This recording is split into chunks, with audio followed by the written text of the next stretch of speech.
So can you believe what originally started as Harry Styles fan fiction is now a 4-part massive multimedia movie deal? Absolutely crazy.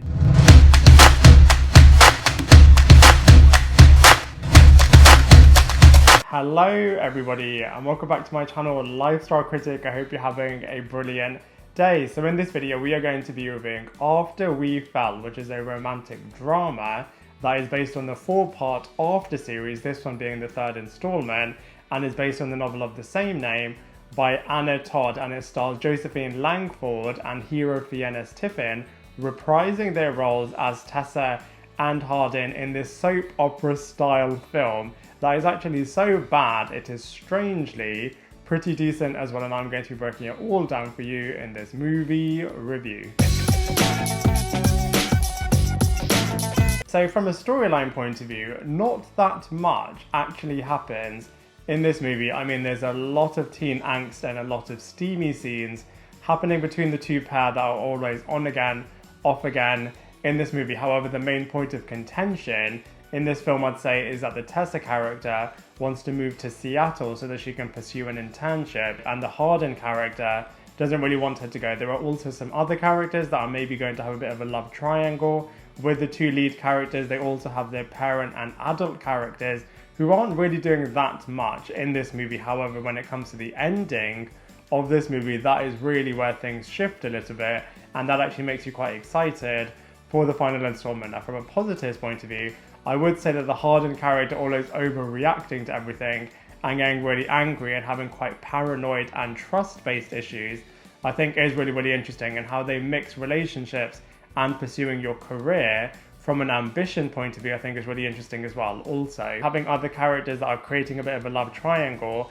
and posing a bit of a threat to the two of them does make it a little bit more dynamic. And also the setting in which the characters are based in, especially when they go to Seattle, are really, really great. However, from a negatives point of view, like I said in the beginning, not that much happens from a storyline point of view, and it does really feel like a middle chapter and you're just waiting for the next installment. Also, it does feel like a bit of a repetitive formula, not only within this film but also within this series.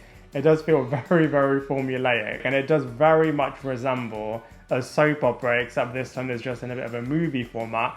Also, some of the storylines just don't go anywhere. They may well be picked up in the 4th installment. I mean, they set something up and it could be interesting, but by the next scene it's as if it never really happened, and it just kind of reverses back to the way that it used to be, which is why it really does feel like a bit of a soap opera. But you know, if you do like that kind of thing and you do want to see what happens with these two lead characters, both from a storyline point of view and from a bedroom point of view, then actually maybe it is what you're after.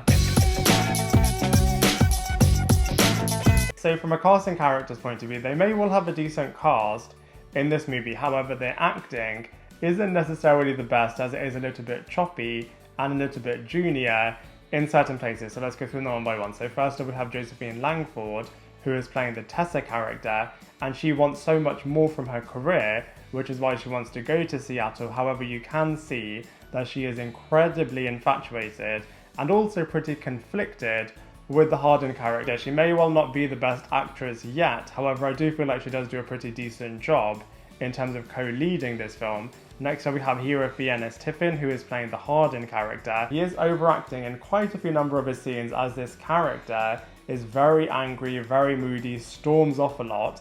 However, you can see that the heart of this character definitely is in the right place. We also have some mini storylines happening with the parents and the adult characters, and all of those characters are always trying to help the Tessa and the Hardin character, and by the end of this movie you get to see why they are doing that. But like I said before, they don't do that much in this movie. And so from a casting characters point of view, whilst they do have pretty decent actors in this movie, maybe they're not doing their best work in this movie.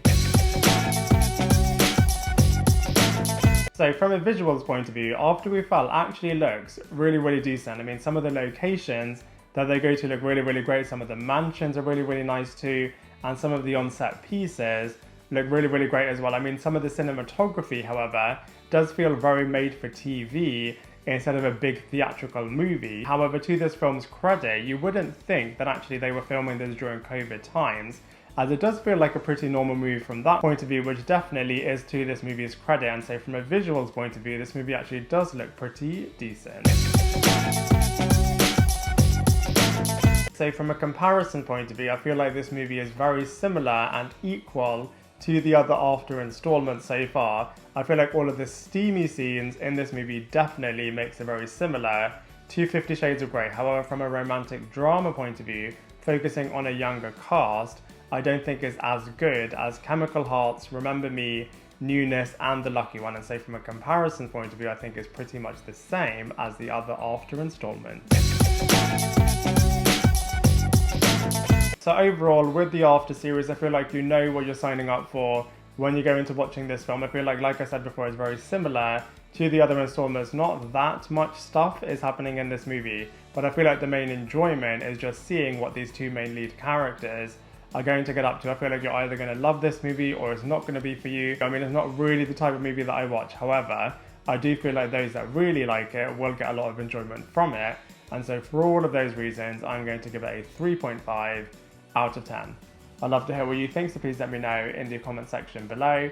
Otherwise, I look forward to seeing you in my next video.